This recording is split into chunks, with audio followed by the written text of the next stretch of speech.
To Beijing now, where US President Biden's national security advisor is wrapping up 3 days of high-level talks, including today's rare meeting with one of China's top generals. Jake Sullivan's talks with General Zhang Youxia were cordial, but included a warning that the United States should stop, quote, collusion with Taiwan.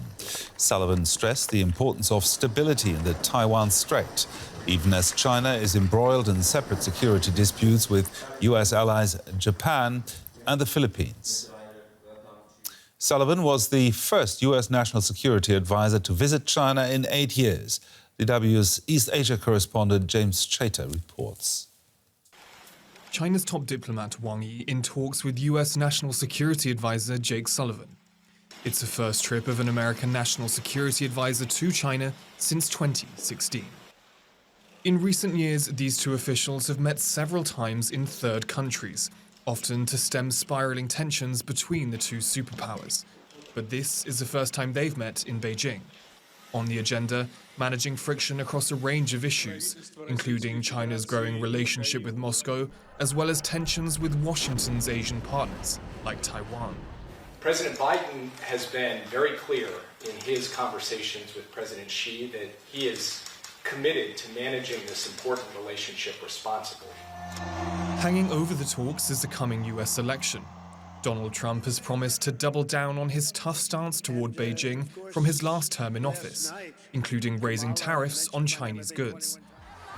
But Kamala Harris is yet to make clear how she'll approach relations with China, only staking a strong stance at the recent Democratic Party convention. I will make sure that we lead the world into the future on space and artificial intelligence, that America, not China, wins the competition for the 21st century.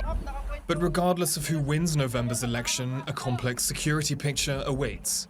In the South China Sea this week, tensions between China and the Philippines continue to simmer, with Manila accusing Beijing of ramming its vessels. And on Tuesday, Japan publicly claimed for the first time that a Chinese military aircraft had breached its airspace. Tokyo said the incident was a serious violation of the country's sovereignty. Beijing said that it was investigating the matter. I'd like to emphasize that China has no intention of invading the airspace of any country. Both Beijing and Washington have sought to manage expectations for outcomes from the talks. But with a volatile few months ahead in US politics, simply keeping ties on a stable footing will be a welcome result for the two sides. More now from DW's East Asia correspondent James Chater, who filed that report. He joins us from Taipei. Now, US national security advisors meeting with top-tier officials. Can you say what came out of these meetings? Well, one of the really crucial things, essentially, is that these two sides are engaged in communication. Remember, this visit of Jake Sullivan was the first in 8 years, the first time a national security advisor has held meetings in China since 2016. Him and Wang Yi have held several meetings over the past couple of years in various capitals around the world at moments of tensions between the two sides. But really, this is the first time they've held major meetings in Beijing. And of course, that crucial meeting with the top military official, Zhang Youxia. This isn't a top military general, someone who's very close to the President Xi Jinping, and who we also understand really has the ear of Xi Jinping. One of the key outcomes we saw from that meeting is this pledge to re-engage on the military front, to re-establish stronger military-to-military communication. Remember, this is something that observers around the world have really been concerned at looking at the US-China relationship over the past couple of years. The officials here really stepping up and saying that they want to hold military calls between commanders of the theaters where the US and China are in conflict. Now, what about the timing of this visit? Election day in the US is just over 2 months away, and Donald Trump could well reverse course on any number of foreign policy initiatives by the current president. Absolutely, and actually one of the other things that has come out of these meetings is that they hope to make room and pledge to hold communication, hold a final call between Xi Jinping and Joe Biden. Of course, the question, as you rightly pose, is will that have any difference? Will that really set the right tone for ties, regardless of who wins that election in November?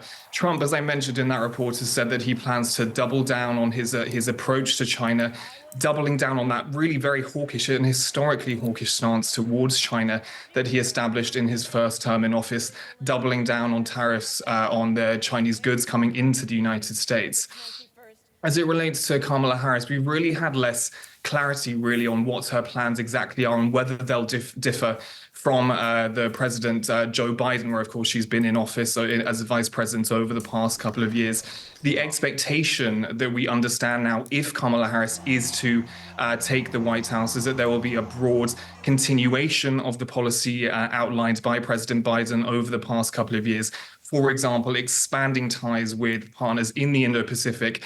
And again, this week, just demonstrating how important that really is, seeing that China's engaged in quite, tetchy situations with Japan, the Philippines, and of course that shadow looming over Taiwan here too. Now, Joe Biden has approved a U.S. strategy in case of coordinated nuclear confrontations with China, Russia, and North Korea. Did that come up in the talks?